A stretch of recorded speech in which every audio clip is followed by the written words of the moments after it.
এই যে দেখেন আপনারা পুলিশের গাড়ির চাক্কাটা সহ খুলে নিয়ে গেছে। তো আর কি নিবে দেখেন আপনারা কি অবস্থা করছে। এই যে দেখেন আপনারা ভাই কি করছেন ভিতরে? ভাই পুলিশ তো নাই, ড্রাইভিং করছি নিজে এখন। ও ভাই পুলিশের ড্রাইভার না কেমনে? হ্যাঁ ভাই। ভাই আপনারা দেখতে পাচ্ছেন কি অবস্থা এখন বর্তমানে। আসসালামু আলাইকুম। ওয়ালাইকুম আসসালাম।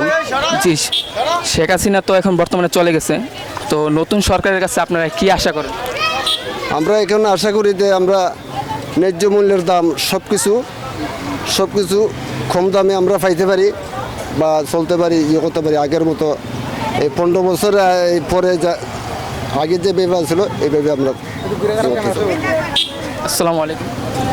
আসসালামু আলাইকুম। জি, এখন তো শেখ হাসিনা আপনার বর্তমানে চলে গেছে, তো আপনার নতুন সরকারের কাছে কি আশা করেন? নতুন সরকারের কাছে আমাদের আবেদন যে এতদিন আমরা অনেকেই কেউ মুখ ফুটে কোনো কথা বলতে পারে নাই, অনেকে অনেক সমস্যার ভিতরে এসেছিল। এখন আমরা চাই এমন একটা পার্বত্য মধ্যে সরকার সে যেন আমাদের আগে 15 বছর আগে যেভাবে আমরা ছিলাম সেভাবে আমরা সাধারণ মানুষ গরিব যারা আছে তারা যেন সুস্থ শান্তভাবে চলতে পারে, এটাই আমাদের কাছে সরকারের কাছে। আসসালামু আলাইকুম কাকা। ওয়ালাইকুম আসসালাম রহমতুল্লাহ। আমরা দেখতে পাচ্ছি এখানে আশেপাশে আমাদের রাষ্ট্রীয় সম্পদ ভাঙচুর করা হচ্ছে, তো এই বিষয়ে যদি আপনি কিছু বলতেন। এটা আসলে যারা ভাঙচুর করতেছে এটা একদমই ঠিক করতেছে না, কারণ শেখ হাসিনা তো পালাই গেছে, তো তার তো আর এই জিনিসগুলোর দরকার নাই, এই গাড়িগুলোর কোনো প্রয়োজন নাই। এই গাড়িগুলোর প্রয়োজন আমাদের, যেহেতু যে সরকার বর্তমানে আসবে ওই সরকার আমাদের কাছ থেকে টাকা নিয়ে, আমাদের কাছে ট্যাক্সের টাকা নিয়ে এগুলা মানে সংগ্রহ করবে। তাই আমাদের এই ভাঙচুর করা মানে আমাদের সম্পদ আমরা নিজেরাই নষ্ট করা, যেহেতু যারা এগুলো কাজ করতেছে একদমই ঠিক করতেছে না।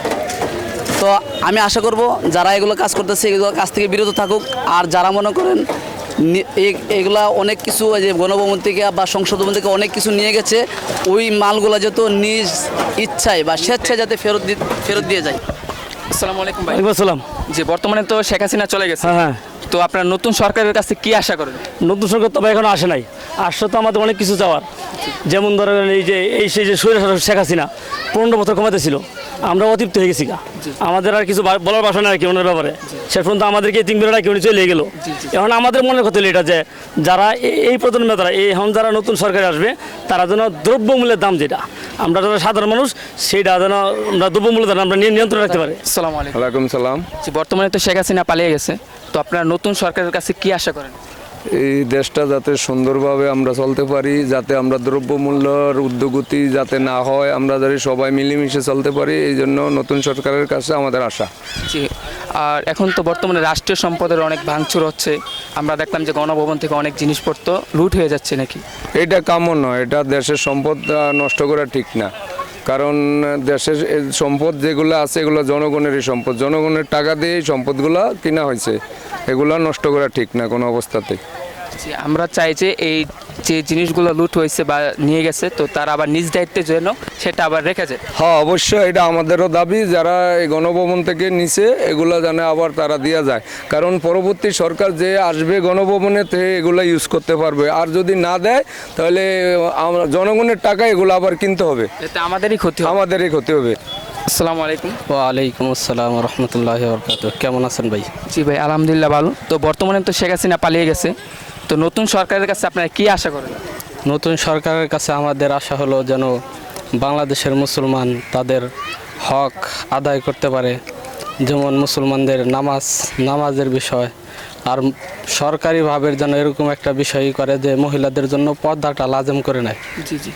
আর এই পর্দাটা যদি সরকারিভাবে যদি আইন থাকে তাহলে দেখা যাবে যে গণধর্ষণ আর রাস্তাঘাটে সন্তান পরে পাওয়া যাবে না। জি জি।